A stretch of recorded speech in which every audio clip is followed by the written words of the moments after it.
Madam గారు అంటే మీ missus గారు మీరు తీసుకున్న అమెరికా నుంచి మళ్ళీ ఎందుకు ఇండియా కానీ పిల్లలు కానీ వాళ్ళు ప్రతిఘటించడం అంటే వాళ్ళ అట్లే అనలేదు, కానీ వాళ్ళ తమ్ముడు చనిపోయింది. ఓకే. తమ్ముడు చనిపోయిన తర్వాత కొద్దిగా వాళ్ళిద్దరే, తమ్ముడు అక్క, మా మామగారికి చనిపోయిన తర్వాత కొద్దిగా సైకలాజికల్గా బాగా హర్ట్ అయింది. హర్ట్ అయ్యి తల్లిదండ్రుల దగ్గర ఉంటే మంచిది అనే అభిప్రాయం కూడా కలిగింది. ఒక తమ్ముడు లేడు కనుక కొంత బిడ్డ కూతురుగా నేను ఉంటే మంచిగా ఉంటుంది అనే ఉద్దేశం ఆమెలో వచ్చిన తర్వాత ఇంకా నాకు సమస్య లేదు. ఓకే సార్, ఇప్పుడు రాజకీయాల్లోకి ఎంటర్ అవుతున్న క్రమంలో అంటే రాజకీయాలు అంటే డిఫరెంట్ సబ్జెక్టు, సో అప్పుడు ఏమన్నా దీనికి కారణాలు రెండు ఉన్నాయి సార్. ఒకటి, కోళ్ల పెంపకంలో అవకాశాలు కల్పించడానికి ప్రభుత్వ సహకారం అవసరం అనేది రావడం. రెండవది, పివి నరసింహారావు గారు ముఖ్యమంత్రిగా స్టెప్ డౌన్ అయిన తర్వాత ఫస్ట్ టైం అమెరికా వచ్చాడు. ఆయన కూతురు తర్వాత అల్లుడు నాకు జూనియర్స్, వాళ్ళంతా డాక్టర్స్, నేను ఒక్కనే ఇంజనీర్ మా బ్యాచ్లో. అయితే అక్కడికి వచ్చినప్పుడు నేను మన ఇంటికి పిలిచాను, మనతో 2 days ఉన్నారు, అందరినీ కూర్చొని పెట్టి మాట్లాడాము. సో అదొక ఇన్స్పిరేషనల్ పాయింట్. ఓకే. ఆయన నేను వస్తున్నా అని చెప్తే చాలా సంతోషించాడు, రమ్మన్నాడు, వచ్చినాను. 78లో వచ్చాను. 80లో నేను పార్లమెంట్ సీట్ అడిగాను ఈ పని చేసుకుంటూ, కానీ రాలేదు. అది వేరే కథ, ఇప్పుడు అవసరం లేదు. అయితే చివరిగా పివి గారు ఏం చేశారంటే, మాది జనగాం ఒక ఉన్నత వర్గానికి సంబంధించిన కాన్స్టిట్యుయెన్సీ, అందులో సిపిఐ అప్పుడు కమ్యూనిస్ట్ పార్టీ కంచుకోట, అక్కడ తెలంగాణలో మన ఆంధ్రలో పుట్టింది, మన కడవెండి సీతారాంపురం అనే గ్రామాల నుంచి వచ్చింది అనేది అందరూ చరిత్ర చెప్తున్నది. అటువంటి ప్లేస్లో కాంగ్రెస్ అభ్యర్థిగా రావాలంటే ఈ వర్గాలను దాటుకొని రావడం, కమ్యూనిస్టులను ఎదిరించడం అంత ఈజీ కాదు. అయినా ఒక వర్గం ఎప్పటికీ ప్రయత్నం చేసింది, కానీ ఎప్పుడు రెండోసారి కూడా ఎవరు గెలవలేదు, కమ్యూనిస్టులే గెలుస్తూ వచ్చారు ఆల్టర్నేట్గా. అయితే 85లో పివి గారు అవకాశం ఇచ్చారు నాకు, ఎమ్మెల్యేగా జనగాం నుంచి.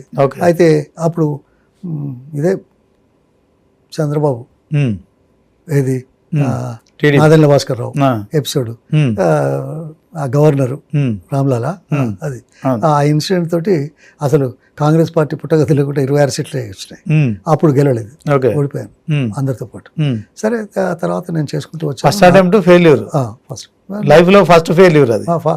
ఫస్ట్ నేను ఫెయిల్యూర్ అనా ఈజ్ అ ఫౌండేషన్, అక్కడే వచ్చింది.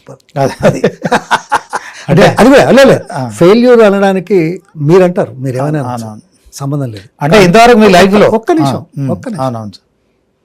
నేను అడిగింది 80లో రాలేదు, 85లో ఇచ్చారు. ఎందుకు ఇచ్చారు అనేది వేరు, ఇచ్చి ఎప్పుడు ఇచ్చారు అనేది మీరు ఆలోచించట్లా. ఒకటి ఎన్టీ రామారావు, రెండోది ఒక బీసీగా ఆ నియోజకవర్గంలో పోటీ చేయడమే ఆశ్చర్యం, ఆ తర్వాత దాన్ని నిలుపుకోవడం ఒక ఆశ్చర్యం. 4 పర్యాయాలు తెలంగాణలో గెలిచిన ఏకైక బీసీ అభ్యర్థి నేనే. అందుకోసం అక్కడ పాయింట్ ఏంటంటే, ఆయన అవకాశం కల్పించాడు, ఆ అవకాశాన్ని సద్వినియోగం చేసుకున్నాం. అది ఫౌండేషన్ గా రాజకీయాల్లో ముందుకెళ్ళడానికి చేసిన ప్రయత్నం అని చెప్తున్నాను. ఓకే, అంటే అది ఫెయిల్యూర్ అని మనం అనుకుంటే మీరు హర్ట్ అయి ఉండొచ్చు, కానీ అయ్యా ఎవరేం మాట్లాడినా హర్ట్ అయితే ఎట్లుంటారు. నా ఆలోచన నాది, నా మార్గం నాది, నా మార్గం మీకు నచ్చితే ఎంత, నచ్చకుంటే ఎంత. Okay sir. మా దొరవారి ఇంటికి వెళ్ళాను, బయటకు వచ్చారు. That has become a spirit, that has become a guiding force in my life. ఒక ఓటమి తర్వాత విజయం ఉంటుందని మీకు అప్పుడే తెలిసిపోయింది. ఇక ఓటమి ఇప్పుడు ఆ ఇల్లు ఉందా సార్? ఆ ఇల్లు ఉందా మీరు? ఓకే, దాన్ని రీమోడల్ నక్సలైట్ బ్లాస్ట్ చేశారు, పోయింది. ఒరిజినల్ బిల్డింగ్ లేదు, తర్వాత బిల్డింగ్ కట్టుకున్నా ఉన్నది. Okay okay. సో తిరుపతిలో జరిగిన కాంగ్రెస్ ప్లీనరీ సమావేశానికి సంబంధించి ఆ విదేశీ ప్రతినిధుల బాధ్యత కూడా అప్పుడు మీకు అప్పగించారు కదా? That's a wonderful exposure and experience. ఎందుకంటే 92 April 15th, May 15, 16, 17 అనుకుంటా, I'm not sure, what ever it is. దాంట్లో నేను అమెరికాలో 10 సంవత్సరాలు ఉన్నానని పివి గారికి తెలుసు కాబట్టి ఈ కమిటీ వేసి వాళ్ళను ఆదరించడం, అన్ని చర్యలు చేయడం బాగుంటుంది అని చెప్పి నన్ను చైర్మన్గా చేశాడు. నా టీంలో మన రాజకీయాలలో ఉన్న చిన్నారెడ్డి, గీతారెడ్డి, తర్వాత ఇప్పుడు ఆంధ్ర పిసిసి అంచుడు రాజు, ఆయన ఆయనే వీళ్ళంతా నా మెంబర్లు వేశారు. ఓకే. ఈ కాంగ్రెస్ పార్టీ ఎవరెవరు నేసిందో తెలుసా మెంబర్లు? రమేష్ భండారి ఎవరో తెలుసా మీకు? తెలియదు. ఇండియాలో ఫారెన్ సెక్రటరీగా రిటైర్ అయ్యాడు, IFS. ఓకే. ఆయనే. తర్వాత 3 రాష్ట్రాల గవర్నర్లు చేశాడు. వీళ్ళు మెంబర్లు, వాళ్ళు కూడా మెంబర్లే. ఎవరు అంటే చెప్పాను, Ramesh Bhandari former foreign secretary, retired అప్పటికి. IFS top in the batch, అట్లాగే ఫారెన్ సర్వీస్కి వచ్చేది. మంచి పేరున్న ఆయన నా కమిటీలో మెంబరు. అట్లాగే గాయత్రి రే, మన ఇది ఇందిరాగాంధీ ఫౌండేషన్కి చైర్పర్సన్. తర్వాత ప్రొఫెసర్ కుంతే అని Maharashtra well known professor. So she was one of the member. And ఈయనే ఎవరు మన మొన్నటి వరకు 5 ఏళ్ళ దాకా కాంగ్రెస్లో ఉండి తర్వాత ఇప్పుడు బీజేపీలో పోయిండు, న్యూస్ ఇది చేస్తాడు, ఆయనే కేరళైటు, ఆయన మెంబర్ ఉండే. సో ఇట్లా వాళ్ళందరితో కలిసి పనిచేసే అవకాశం, అదృష్టం దొరికిందని చెప్పడానికి నేను పెద్దోనని కాదు. వాళ్ళ సలహాలు సహాయాలతోటి 66 మంది విదేశీ ప్రతినిధులకు మొత్తం ఆ రోజుల్లో కంప్యూటర్ ఒకటే ఆ టేబుల్ పెట్టుకునేది, తక్కువ ఉండేది. సో అందరికీ అరేంజ్మెంట్స్ అన్నీ చేసాం. ఇంకోటి ఏంటంటే ప్రతి విదేశీ కంపెనీకి దీనికి ఒక ప్రొఫెసర్ను ఇన్ఛార్జిగా, వాళ్ళతో పాటు వచ్చినప్పుడు ఎయిర్పోర్ట్ నుంచి హోటల్ నుంచి ఇక 3 రోజుల కార్యక్రమాలు, ఆ తర్వాత మళ్ళీ వాళ్ళను పంపించేంత వరకు ప్రొఫెసర్లను ఆయా దేశాల చరిత్రను మేము టైప్ చేసి ఈ ప్రొఫెసర్లకు ఇచ్చి, వాళ్ళు ఏం మాట్లాడతారో మీరేనండి, మీరు మన దేశం గురించి ఇది మాట్లాడండి అని చెప్పి చేయించిన చరిత్ర అది. అటువంటిది మళ్ళీ ఎప్పుడు జరగలే, ఇన్నేళ్లలో ఎప్పుడు జరగలే. అంటే మన దేశం గురించి, మన పార్టీ చేస్తున్న దాని గురించి ఇతర దేశాల నుంచి వచ్చిన ప్రజలు సమగ్రంగా ఆలోచన కలిగించడానికి, అవగాహన పెంచడానికి చేసిన ప్రయత్నంలో మేము వచ్చాం. అది అట్లా. ఓకే సార్, మొట్టమొదటిసారిగా మంత్రిగా అయ్యారు. సో ఆ తర్వాత మరొక 3 సార్లు కూడా 3 విడతలుగా, అంటే కొంత గ్యాప్ వచ్చినట్టున్నది కదా. అదే మరి 90లో నేను 89లో గెలిచాను, 85లో ఓడిపోయాను, 89లో గెలిచాను. గెలిచిన తర్వాత జనార్దన్ రెడ్డి సీఎం కాగానే నన్ను క్యాబినెట్లో తీసుకున్నాడు. ఆ రోజు ఏదో పెద్దది ఇస్తారని చాలామంది వచ్చి నన్ను కలిసినారు. స్వేరింగ్ కంటే ముందే కలిసినారు పెద్దోళ్ళు. ఈయనకేదో పెద్ద పోర్ట్ఫోలియో అవుతున్నది, అమెరికా నుంచి వచ్చింది కదా అని. కొన్ని శక్తులు ఎట్లుంటాయంటే, కానీ మొదలే ఆయన బీసీ, అక్కడి నుంచి ఈడికి వచ్చిండు, అంత మనిషికి మీరు పెద్దదే ఇప్పుడు ఇచ్చేస్తే మేమంతా ఎన్ని కావాలి అని అన్నట్టున్నది. అయితే ఫిషరీస్ ఇచ్చారు, ఫిషరీస్ పోర్ట్ఫోలియో. అందరూ చేపల మంత్రి అండి, చేపల మంత్రి అని ఎగతాళి చేసిండ్రు. అయితే నేను మా ఊరు సంగతి చెప్పినప్పుడు, ఆ గడి కొన్నది చెప్పినప్పుడు, ఆ ఊళ్ళో పనిచేసినప్పుడు నన్ను ఈ లచ్చంగాడేమో బాగా ఎగురుతాడు, చదువుకున్న వాళ్ళతో తిరుగుతాడు పెద్దోళ్ళతోటి, లచ్చంగాడ అనేది. తర్వాత నేను ఇంజనీరింగ్ పోతే, ఈ లక్ష్మయ్య ఇంజనీరింగ్ కూడా చదువుతాడు అట్లా. లచ్చంగాడు పోయి లక్ష్మయ్య అయింది. అమెరికా పోతే మన లక్ష్మణ్ ఎప్పుడు వస్తాడు, నాకేం తెస్తాడు. లక్ష్మణ్ లేదు, లచ్చంగాడు, లక్ష్మయ్య, లక్ష్మణ. ఇప్పుడు పొన్నాల అంట, పొన్న లక్ష్మయ్య గారు. ఇక అది నేను అంటే సమాజం ఎట్లున్నది అని చెప్పడానికి నన్ను ఎగతాళి చేసిండ్రు ఫిషరీస్. అప్పటి వరకు ఫిషరీస్ అసలు మంత్రుల గురించి ఎవరికి తెలియదు. ఎవరు చేసింది అనేది అసలు క్యాబినెట్లో ఉన్నాలో తెలియదు, రాష్ట్రంలో కూడా తెలియదు. ఉంది, దానికి మంత్రి ఉంటాడని కూడా తెలియదు. ఏం చేసినా తెలుసా, చరిత్ర సృష్టించా.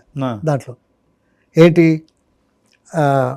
మన దగ్గర అప్పుడే ఫిషరీస్, ఇన్లాండ్ ఫిషరీస్ బాగా అవుతున్నాయి. తూర్పుగోదావరి, పశ్చిమ గోదావరి, ఈ రైస్ ఫీల్డ్స్లో చేంజ్ చేసేసి చేపలు పెంచడం.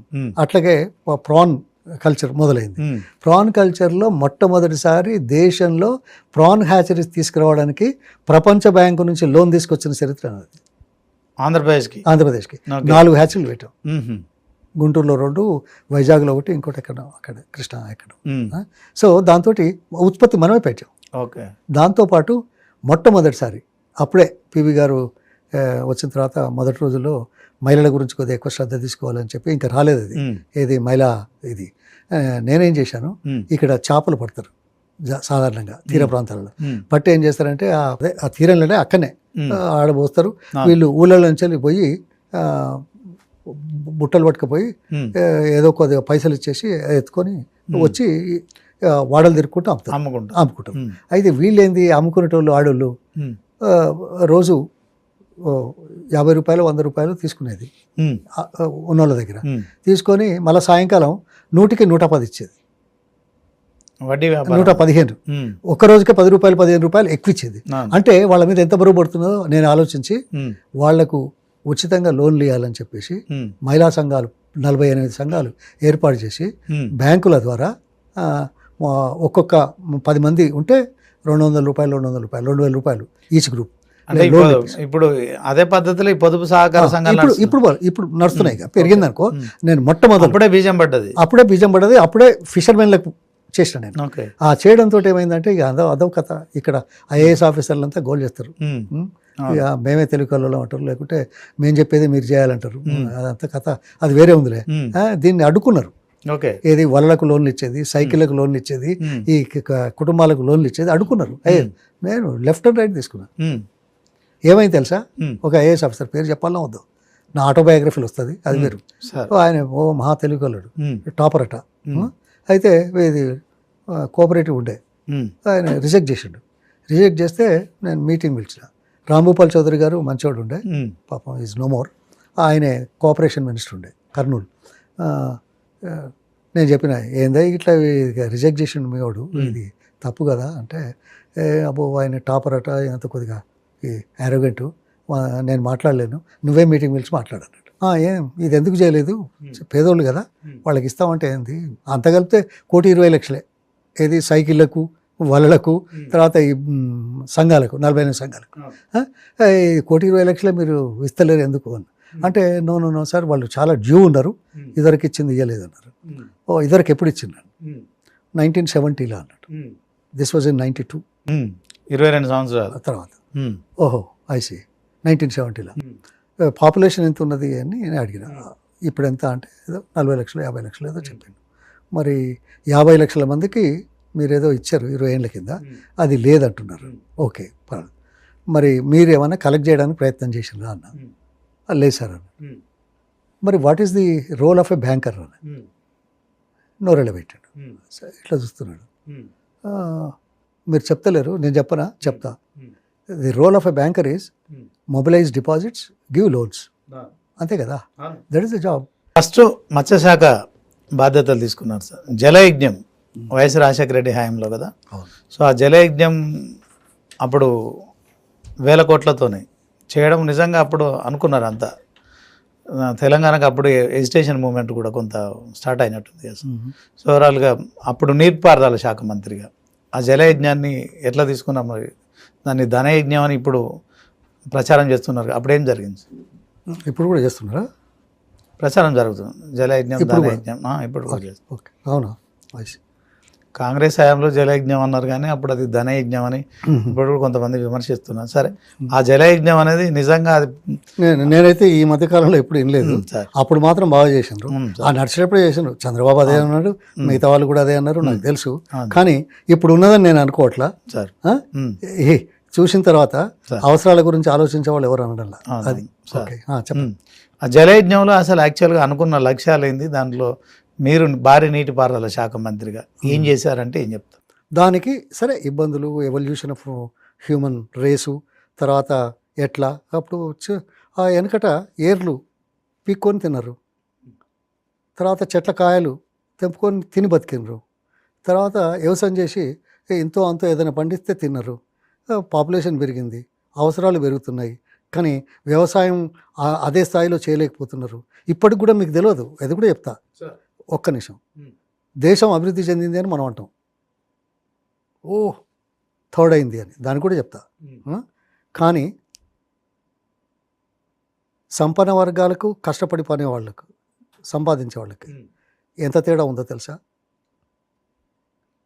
వ్యత్యాసాలు ఎంత ఉన్నాయి? టాప్ 10% చాలా గొప్పగా మాట్లాడతాం.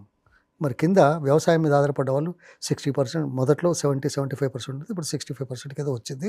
వీళ్ళ ఆదాయం ఎంత ఉన్నది అనుకుంటున్నారు? వీళ్ళ ఆదాయాలు ధరల పెరుగుదలకు అనుగుణంగా పెరుగుతున్నాయా? ధరల పెరుగుదల ఇన్ఫ్లేషన్ ఎంత ఉన్నది మీకు తెలుస్తుంది, ఇది తెలుస్తుంది. ఇన్ఫ్లేషన్ రేటు 10% నుంచి 6% దాకా అయింది, ఇదైంది. వ్యవసాయ వృద్ధి రేటు ఎంతో తెలుసా? స్వాతంత్రం వచ్చినప్పటి నుంచి కేంద్ర ప్రభుత్వాలు 4% అని టార్గెట్ పెట్టుకున్నా చాలా కొద్ది సంవత్సరాలలో మాత్రమే 4% దాటింది. ఆ 4% దాటినా ధరల సూచిక 6.5 కంటే తక్కువ ఎన్నడూ లేదు. అంటే వ్యవసాయం మీద ఆధారపడ్డ వాళ్ళ జీవన ప్రమాణాలు 4% పెరుగుదలకు పెరిగినా ధరల పెరుగుదల సూచికతో చేస్తే ఇంకా తగ్గుతున్నది. 2.5%. 2.5% తగ్గుతున్నది. అంటే వ్యవసాయం మీద ఆధారపడ్డ వాళ్ళు మనుషులు గారా? వాళ్ళ జీవన ప్రమాణాలు మెరుగుపడకూడదా? వాళ్ళకు మంచి భోజనం అక్కర్లేదా? మంచి బతకక్కర్లేదా? ఏం చేయాలి? దానికి కావాల్సింది ఏంది? ప్రభుత్వం, సమాజం చేయాల్సింది నీరు అందుబాటులో తీసుకురావాలి. ఇది ఉంటే కొద్దిగా పెరుగుతుంది. అయినా మనం ఇంకా అందుకుంటలేము. కానీ మన రాష్ట్రంలో మాత్రం ఈ 4% దాటి 8 to 9% అగ్రికల్చర్ గ్రోత్ రేట్ కూడా సాధించడం కొన్ని సంవత్సరాలు, అది వేరు. కానీ మొత్తం దేశంలో మాత్రం ఎప్పుడు కాల. ఇప్పుడు ఇంత పండించినా ఈ వృద్ధి శాతం we're not able to catch up with the inflation. That's why జీవన ప్రమాణాలు 60% మంది ప్రజల జీవన ప్రమాణాలు తగ్గుతున్నాయి. మిగతా 40%లో 10%, 15% ఉన్న అత్యంత సంపన్నులు వాళ్ళ ఇన్కమ్స్ పెరుగుతున్నాయి. వాళ్ళు అప్పవుతున్నారు. ఇంకా పెరుగుతున్నాయి. అంటే దీన్ని సవరించాల్సిన బాధ్యత మనది కాదా? సమాజంలో ఉన్న మనది కాదా? ఆలోచించే వాళ్ళ బాధ్యత కాదా? ఇదే కదా ప్రభుత్వాలు చేయాల్సింది. ప్రభుత్వాలు దేనికి? అందరి కోసం, కొందరి కోసం కాదు కదా. సరే, ఇంకా చాలా ఉన్నాయి మాట్లాడేది. అంటే ఈ విషయంలో ఆలోచించింది మేము అని చెప్పడానికి చెప్తున్నా. మనది వ్యవసాయ రాష్ట్రం, అందులో తెలంగాణ ఇంకా ఎత్తైన ప్రాంతం, జాలు రాదు. ఇటు గోదావరి ఉన్నా, ఇటు కృష్ణా ఉన్నా. ఇప్పుడంటే ఇక లిఫ్ట్లు మొదలు వచ్చినాయి, ఆ టెక్నాలజీ వచ్చింది కాబట్టి కొంత వాడుతున్నాం. కానీ అంతకుముందు లేదు కదా. అందుకోసం నీళ్ళతోటి అయితేనే వ్యవసాయం బాగవుతుంది, వ్యవసాయం బాగైతే ఇంత తిండి దొరుకుతుంది అనేది ఉద్దేశం. ఆ ఫండమెంటల్ ఇష్యూ మీద ఫోకస్ చేయడం కేవలం రాజశేఖర రెడ్డి గారి ప్రభుత్వం వచ్చిన తర్వాత. దానికంటే ముందు మేమేం మాట్లాడుకున్నాం చాలా ఉన్నాయి, అది వేరు. అధికారంలో రాకముందు మేమేం మాట్లాడుకున్నాం, శ్రీశైలంలో ఏం మాట్లాడాం, తర్వాత అంతకు